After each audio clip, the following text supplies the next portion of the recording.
गुरुदेव, क्या हमारे कर्म हमारे जन्म से ही निर्धारित होते हैं? अगर ऐसा है तो ऐसा क्यों कहते हैं कि आप जैसा कर्म करोगे आपको वैसा ही फल मिलेगा? क्योंकि वो तो कृष्ण भगवान ने पहले से ही निर्धारित कर रखा है। महाराज जी कृपया इस विषय पे प्रकाश डालिए। तो हमारा पहला जन्म थोड़ी है, हमारे बहुत जन्म हो चुके हैं। उन जन्मों में हमने दो प्रकार के कर्म किए हैं।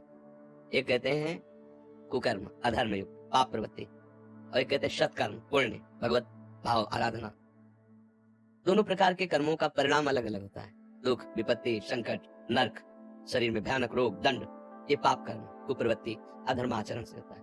यश, कीर्ति, स्वस्थ शरीर, अनुकूल व्यवस्था, जो चाहो वो हो जाए, ऐसी पुण्य भावना, तो वो जो आपका सत्कर्म बना है उसका फल है।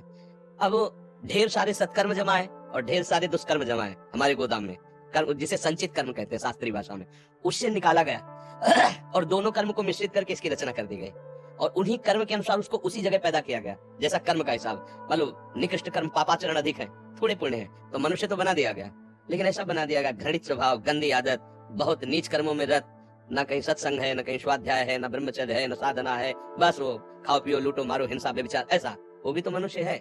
और एक है संयम से चलता है, नियम से चलता है, ऐसे आचरण करता है, समाज को सुख मिलता है, माता पिता को सुख मिलता है, हमारे देश की पूरी सेवा की भावना, कई तरह के ये दो कर्मों से उसको वहां जन्म दिया जाता है। जैसे उसके कर्म के अनुसार वैसे उसका स्वभाव बनता है।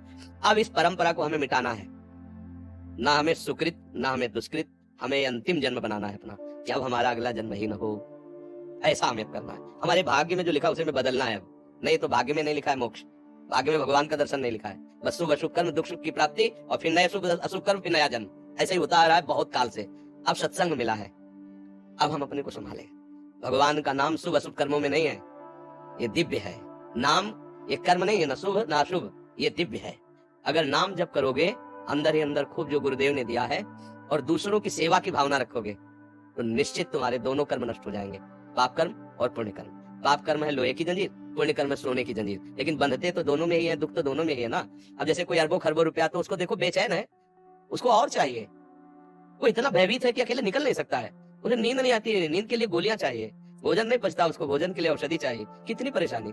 एक किसान आदमी है, दिन भर मेहनत करता है, 10 रोटी, आधा लीटर दाद और 2 लीटर दूध पिया और जहां मना हुआ चौड़े पे सो जाए, उसको कोई परेशानी नहीं है। इसलिए सावधान करने के लिए भगवान ने आपको संत संग दिया, गुरुवाणी मिली। गुरुवाणी आपको सावधान करते हैं कि आपका जीवन किस तरह होना चाहिए। महापुरुष तो अंतर ध्यान हो गए, लेकिन उनकी वाणी साक्षात उनका स्वरूप है। वाणी जी जो है वो साक्षात गुरु स्वरूप होती है। गुरु ग्रंथ साहब जैसे ना, ये साक्षात गुरुदेव है। उनकी वाणी मान लो, उसके अनुसार आचरण करो, नाम रूपी जहाज पे बैठ जाओ, पार हो जाओ बहुत समुद्र से। अब तुम्हारे भाग्य खुल जाएंगे अगर बात मान गए। नहीं मान गए तो फिर शुभ व अशुभ कर्म तुम्हें भोगने ही पड़ेंगे। अवश्य में भोक्तव्यम कृतम कर्म शुभाशुभम। फिर नया जन्म होगा, फिर नई दुकान मकान, फिर मरो, फिर नया जन्म, फिर यही प्रपंच चल रहा है बहुत समय से। पुनरपि जननम पुनरपि मरणम पुनरपि जननी जठरे शयनम, बार बार वही। अगर विचार सही कर लो तो ये बंद हो जाए आवागमन और हम अपने गुरु प्रताप से भगवान के दिव्य धाम में चले जाएं, जहाँ न जन्मना है, न मरना है, न दुख है, न सुख है, परमानंद है, प्रसन्नता ही प्रसन्नता, सुख ही सुख है।